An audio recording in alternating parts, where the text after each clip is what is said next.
Ladies and gentlemen, boys and girls, I'm Bill Rogers, here at the Walt Disney Family Museum in the Presidio in San Francisco.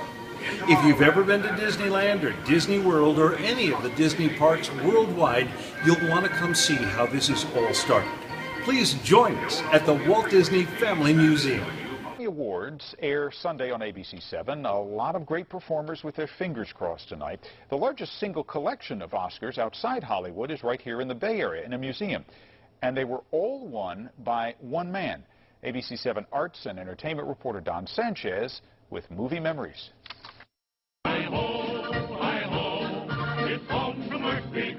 Snow White and the Seven Dwarfs, the first animated feature film, and the first in Technicolor, released in 1938.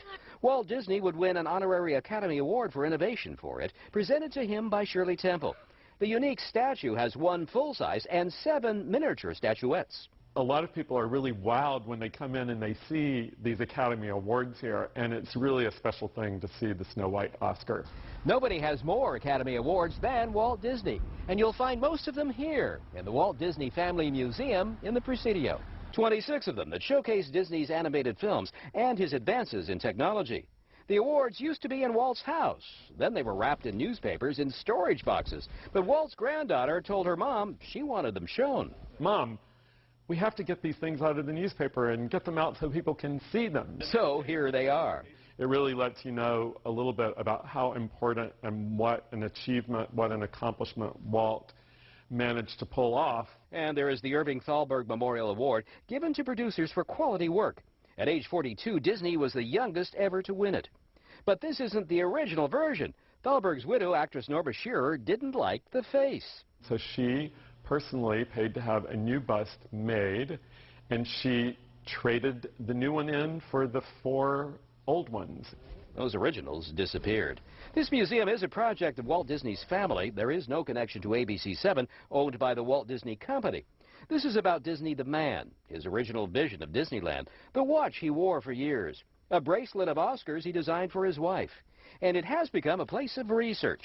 We have great friendships with the animators in the area. They love to come here and use the museum not only for research, but just as inspiration. This is about a legacy. For some, it's nostalgic.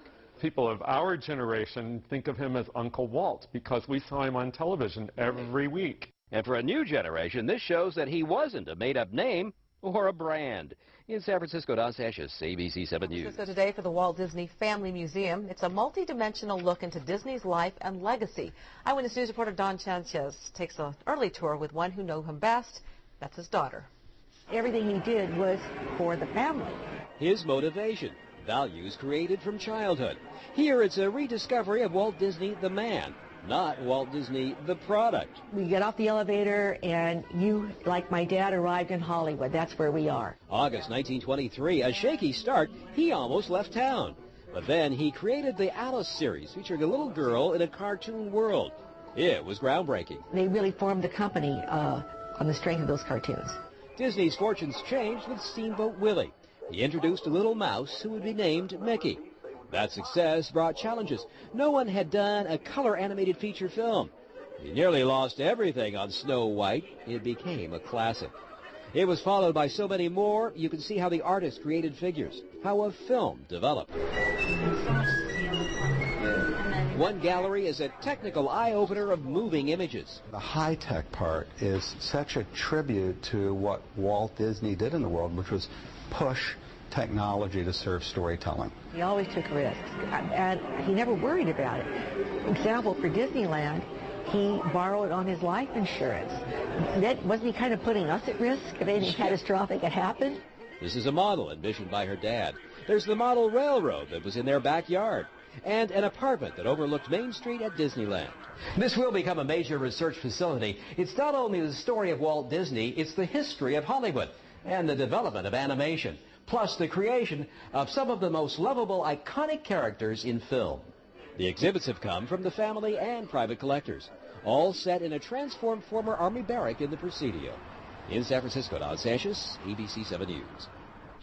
To learn more about the Disney Museum, just go to our website, abc7.com. Click the See It on TV link at the top of the page. Disney is the parent company. Snow White was his first masterpiece. Mary Poppins was his other masterpiece in terms of film. I think just the sheer magnitude of the man's accomplishment.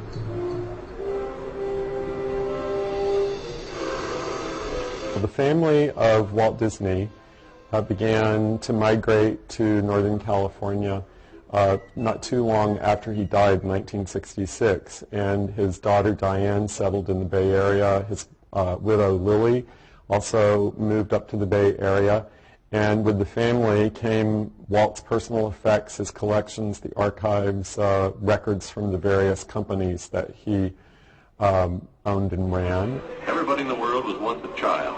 So when planning a new picture, we don't think of grown-ups, we don't think of children, but just of that fine, clean, unspoiled spot down deep in every one of us that maybe the world has made us forget and that maybe our pictures can help recall.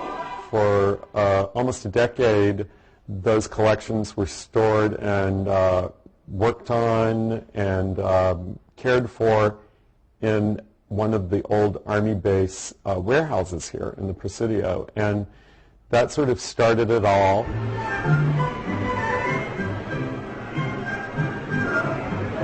And we tell the story of Walt's life, the story of his work, his relationship with his family, and really the evolution and the history of animation in the 20th century. The model of Disneyland, we call it the Disneyland of Walt's imagination. We had it built specifically for the museum. It encompasses all of the different features that were in the Disneyland park.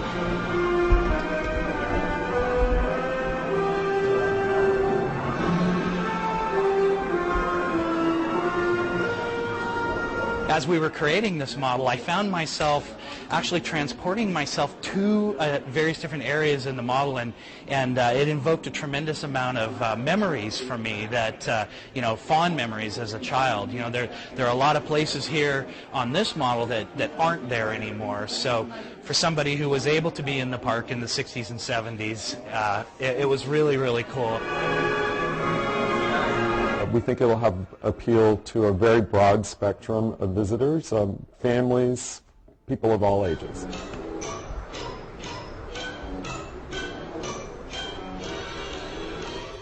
Well, a lot of us have enjoyed its theme parks, feature films, cartoons, but in a little more than a week now, you will get to learn about the man behind all of it. Mike Sugarman takes a sneak peek at the Walt Disney Family Museum that's set to open in San Francisco.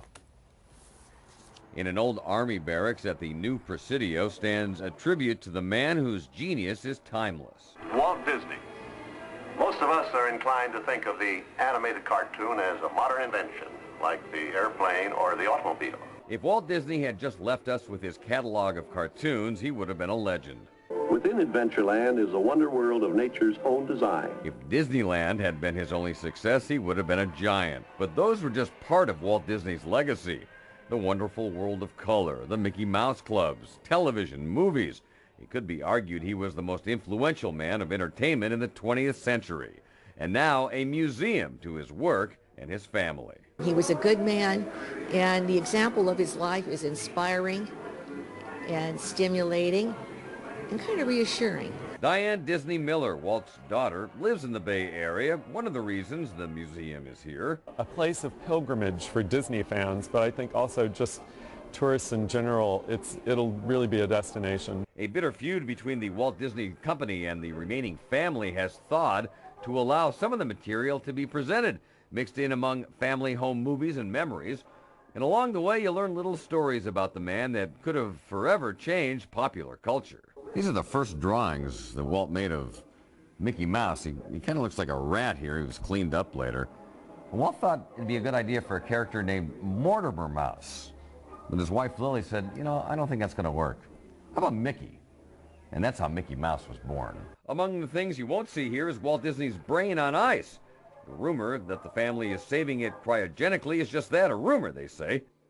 Mike Sugarman, CBS 5.